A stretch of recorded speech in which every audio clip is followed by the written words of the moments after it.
देश में लोकसभा चुनाव की आचार संहिता को हटा दिया गया है। तो आचार संहिता हटते ही राजस्थान में संचालित कई योजनाओं को लेकर नई अपडेट निकल कर आ रही हैं। तो कौन सी योजनाओं को लेकर क्या अपडेट आ रही हैं, आज की इस वीडियो में आपको बताने वाला हूं। तो आज की ये वीडियो आपके लिए बहुत ही इम्पोर्टेंट होने वाली है, इसलिए आप इस वीडियो को पूरा जरूर देखिएगा। तो चलिए वीडियो को शुरू करते हैं। देश में लोकसभा चुनाव की आचार संहिता हटने के बाद राजस्थान के मुख्यमंत्री भजन लाल शर्मा जी के द्वारा आम नागरिकों को योजनाओं का लाभ देने के लिए काम को तेजी से शुरू कर दिया है। इसलिए कई योजनाओं को लेकर नई अपडेट निकल कर आ रही है। तो सबसे पहली अपडेट है खाद्य सुरक्षा योजना की ई-केवाईसी को लेकर। इसको लेकर ये अपडेट आ रही है कि खाद्य सुरक्षा के जितने भी लाभार्थी हैं उन सभी लोगों को अपने राशन कार्ड की ई-केवाईसी को उचित मूल्य की दुकान के राशन डीलर से राशन कार्ड में जुड़े परिवार के सभी सदस्यों की ई-केवाईसी को करवा देना है। और अगर आप ई-केवाईसी को नहीं करवाते हैं तो आपके परिवार को जो फ्री राशन मिल रहा है उसमें से नाम काट दिया जाएगा। और यदि आपके राशन कार्ड में 5 साल से छोटे बच्चे का नाम जुड़ा हुआ है तो उसकी ई-केवाईसी कैसे होगी। तो जैसा कि आपको पता ही है कि 5 साल से छोटे बच्चों का जब आधार कार्ड बनाया जाता है तो उसके फिंगरप्रिंट नहीं लिए जाते हैं। तो अगर आपके राशन कार्ड में 5 साल से छोटे बच्चे का नाम जुड़ा हुआ है तो आपको सबसे पहले तो उसके आधार कार्ड को अपडेट करवाना है, क्योंकि जब आधार कार्ड को अपडेट किया जाएगा तो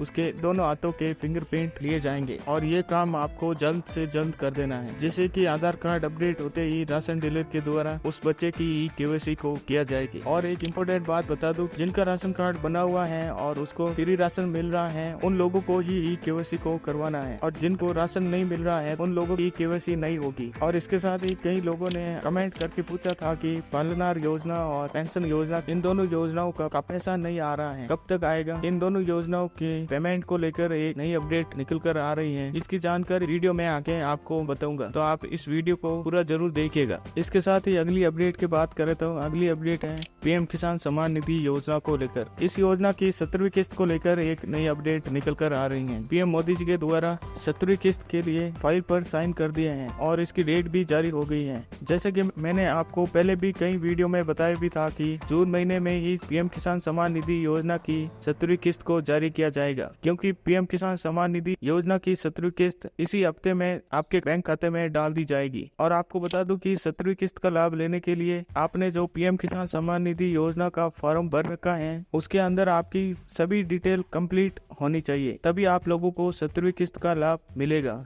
इसके साथ ही अगर आपकी 16वीं किस्त या 15वीं किस्त या इससे पहले कोई भी किस्त पेंडिंग है तो वो भी पेंडिंग किस्त लेने के लिए आपको ये काम करना होगा। चलिए आपको बता देता हूँ कि वो कौन से काम करने हैं। तो सबसे पहले आपको ये देखना है कि जैसा कि आप सबको पता ही है कि प्रधानमंत्री किसान सम्मान निधि योजना की ई-केवाईसी की जाती है, तो वो कहीं पेंडिंग तो नहीं है। और अगर ई-केवाईसी पेंडिंग है तो जल्द से जल्द आपको ई-केवाईसी को कंप्लीट करवा देना है। इसकी केवाईसी आप इस योजना के पोर्टल से भी कर सकते हैं और किसी सीएससी सेंटर या फिर ई मित्र पर जाकर भी करवा सकते हैं। तो अगर आपकी केवाईसी कंप्लीट होगी तो ही आपको पीएम किसान योजना की 17वीं किस्त का पैसा मिलेगा। और दूसरा काम है लैंड सीडिंग, यानी कि जो आपकी जमीन की डिटेल है वो आपके पीएम किसान योजना के फॉर्म के साथ लिंक होनी चाहिए। अगर लिंक नहीं है तो आप तहसील कार्यालय में खेत की जमाबंदी और आधार कार्ड लेकर वहाँ पर जमा करवा देना है। तो इस तरह से आपकी लैंड सीडिंग का काम हो जाएगा। तो अगर आपका ये दूसरा काम पेंडिंग है तो जल्द से जल्द इसको कंप्लीट करना होगा, नहीं तो आप लोगों को पीएम किसान योजना की 17वीं किस्त का लाभ नहीं दिया जाएगा। और तीसरा काम आपको ये करना है कि अगर आपके बैंक खाते के साथ आपका आधार कार्ड लिंक नहीं है तो जल्दी से करवा दे। अगर आपकी ये तीनों काम कंप्लीट है तो ही आपको पीएम किसान सम्मान निधि योजना की 17वीं किस्त का लाभ दिया जाएगा। और अगर आपकी पहले से कोई किस्त पेंडिंग है तो भी आपके खाते में ट्रांसफर कर दी जाएगी। तो चलिए अब जानते हैं कि पेंशन योजना और पालनार योजना के पेंडिंग पेमेंट को लेकर क्या नई अपडेट आ रही है। तो पहले आपको पेंशन योजना के बारे में बता दूं कि राजस्थान के सामाजिक सुरक्षा पेंशन योजना के लाभार्थियों की जो पेंडिंग चल रही पेंशन थी वो तो लगभग पेंशनरों के खातों में डाल दी गई है, लेकिन जो अप्रैल और मई महीने की जो पेंशन 15% बढ़कर मिलने वाली थी वो अभी तक कई लाभार्थियों के खातों में नहीं आई है। तो अभी देश में लोकसभा चुनाव की आचार संहिता को समाप्त कर दिया गया है। तो अभी आपको 10 जून से लेकर 20 जून के बीच अप्रैल और मई महीने की पेंशन आपके खाते में डाल दी जाएगी। और इसके साथ ही पालनार योजना का भी